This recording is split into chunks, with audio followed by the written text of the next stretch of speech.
என்ன தோல்வி அடைஞ்சிட்டோம், இனி நம்ம சைத்தானோட எல்லாம் என்ன செய்யலாது, வெற்றி பெற முடியாது அப்படின்னு என்றைக்கும் சைத்தானுக்கு என்ன செய்யக்கூடாது, சரண்டர் ஆகிடக்கூடாது.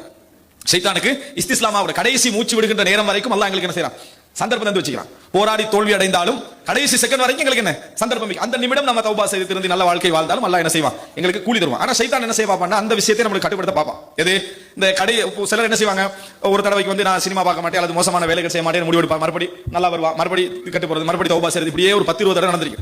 அப்ப சிலர் கேள்வியா கூட கேட்பாங்க, நான் எப்ப தௌபா செஞ்சாலும் அடுத்த செகண்ட் என்ன செஞ்சிடறேன், அந்த பாவத்தை செஞ்சிடறேன், அப்ப இது அல்லாஹ் இந்த தௌபாவை ஏற்றுக்கொள்வானா அப்படின்னு. நாங்க அதுல அல்லாஹ் தஆலா தௌபா ஏற்றுக்கொள்வான்னு பதில் சொன்னாலும் சைத்தான் ஒரு பதில் சொல்றான், எப்படி ஏற்றுக்கொள்வான், எப்படி உண்ட தௌபா என்ன செய்வான், அல்லாஹ் ஏற்றுக்கொள்வான். நீ விளையாட்டு காட்ட மாதிரியே இருக்கு, ஒன்று பாவத்தை விடணும் அல்லது தௌபாவை விடணும், ஒன்று பாவத்தை விடணும் அல்லது தௌபா விடணும். எதை விடுவான், தௌபா விட்டுருவான்.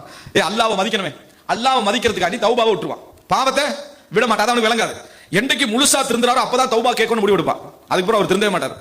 எனவே எப்போ முடிவெடுத்துக் கொள்ள வேண்டும், நம்ம போராடிக்கொண்டே இருக்க வேண்டும். நம்ம அதுக்கு தான் வாழ்க்கை, அதுக்கு தான் வாழ்க்கை. போராடி இறுதி சந்தர்ப்பம் வரும் வரைக்கும் போராடிக்கொண்டே இருக்க வேண்டும். அல்லாஹ் தஆலா உங்கள் போராட்டத்துக்கு ஒரு தடவை கபூல் செய்வான்.